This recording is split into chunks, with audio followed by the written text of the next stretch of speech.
It was such a quick turnaround. How do you like game that as a staff of like we might have to play a playoff series, but also we have to win this game to even get there? Well, our assistant coaches do a great job of working on the possible teams that we'll play. So we knew at one point it was Minnesota, and then it was Denver, and then OKC. So they're working on that kind of behind the scenes.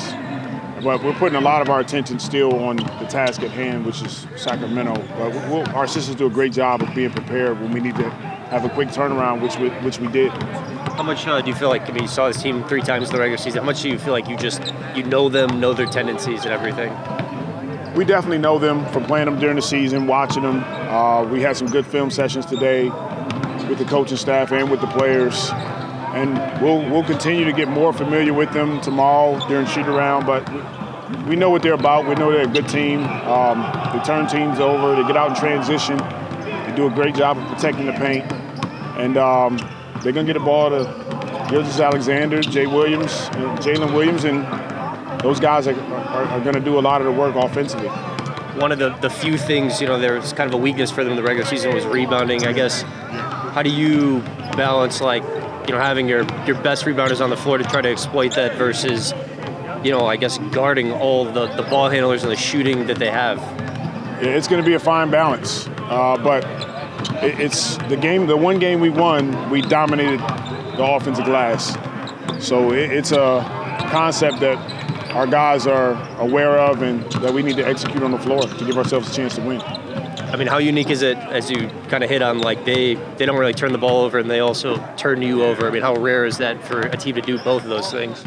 It's rare, but they're good at it. They're good at taking care of the ball and getting quality shots. And they're a good defensive team. They're all packing the paint. They're handsy. They know how to protect each other. Those are going to be the keys for us, taking care of the ball, rebounding the basketball, getting extra possessions, trying to win the possession battle. One of the things Trey said last night, he was like, he had just basically like re-entered the rotation. He had like 20 real games under his belt or something like that when he was a part of the playoffs last year, and he felt like, it was kind of just like he was just happy to be here. And this year, he felt like, I want to win something in the playoffs. Can you sense that with a lot of your team of like, I guess, not just happy to be here this time? I can. The first time we went to the playoffs, we all were happy to be there, and we made a heck of a series out of it. Second season, we didn't make it. These guys were hungry to get back here and get this experience and get this feeling. And they're more mature, more experience, and, we want more than we did last time. So our whole goal is to continue to take another step.